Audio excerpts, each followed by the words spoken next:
السلام علیکم اسٹوڈنٹس، آج ہم کلاس 9 اردو باب نمبر 1 مولانا شبلی نعمانی کا خلاصہ پڑھیں گے۔ مولانا شبلی نعمانی کا شمار اردو ادب کے ارکان خمسہ میں ہوتا ہے۔ وہ مشہور محقق، سیرت نگار اور شاعر تھے۔ سبق ہجرت نبوی ان کی کتاب سیرت النبی سے لیا گیا ہے۔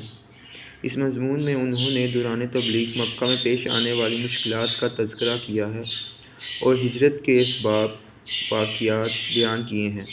نبوت کا 13واں سال شروع ہوا تو اکثر صحابہ کرام مدینہ پہنچ چکے تھے۔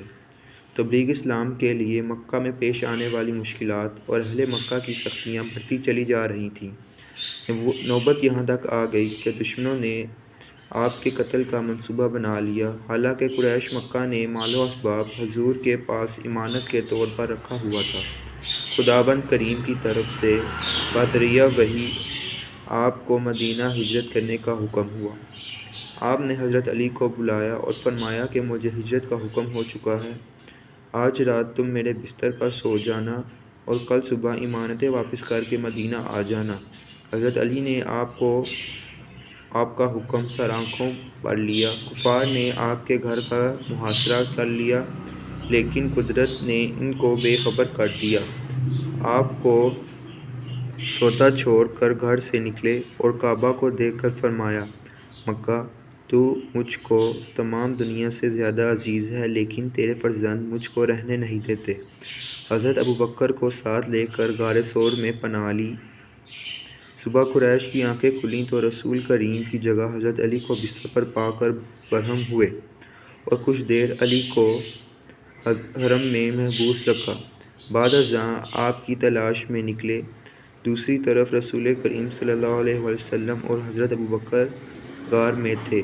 حضرت ابوبکر کا بیٹا عبداللہ آ کر مکہ والوں کی منصوبہ بندی سے آگاہ کرتا رہا۔ حضرت ابوبکر کا غلام روزانہ شام کو آپ کو دودھ دے جاتا، جبکہ ابن ہشام کے مطابق حضرت ابوبکر کی بیٹی اسماء آپ کو کھانا دے کر آتی۔ کفار آپ کو ڈھونڈتے ہوئے غار تک آ پہنچے۔ حضرت ابوبکر پریشان ہوئے۔ فوراً آیت نازل ہوئی اور آپ نے ابوبکر سے کہا، گھبراؤ نہیں، بے شک اللہ ہمارے ساتھ ہے۔ قریش نے اشتہار دے دیا کہ جو کوئی حضرت محمد اور ابوبکر کو گرفتار کر لائے گا، اسے ایک خون بہا کے برابر یعنی 100 اونٹ دیے جائیں گے۔ سراقہ بن حشم انعام کے لالچ میں نکلا۔ اس نے آپ کو غار سے نکلتے دیکھ لیا۔ اس نے ان پر حملہ کرنے کا شگون معلوم کرنے کے لیے فال نکالی جو صحیح نہ نکلی، لیکن پھر بھی انعام کے لالچ میں آپ پر حملہ کرنا چاہا، لیکن اس کا گھوڑا گھٹنوں تک زمین میں دھنس گیا۔ اس واقعے نے اس کی ہمت پست کر دی۔ اس نے حضرت صلی اللہ علیہ وسلم کے پاس آ کر امن کی تحریر لکھ دینے کی درخواست کی۔ آپ نے قبول کر لی۔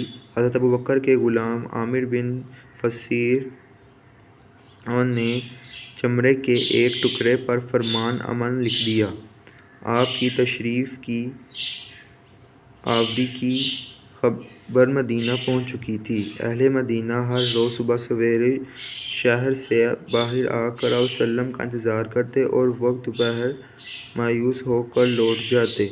ایک دن ایک یہودی نے قلعے سے دیکھا تو قرائن سے پہچان کر پکارا، اہل عرب، تم جس کا انتظار کر رہے تھے وہ آ گیا۔ تمام شہر تکبیر کی آواز سے گونج اٹھا۔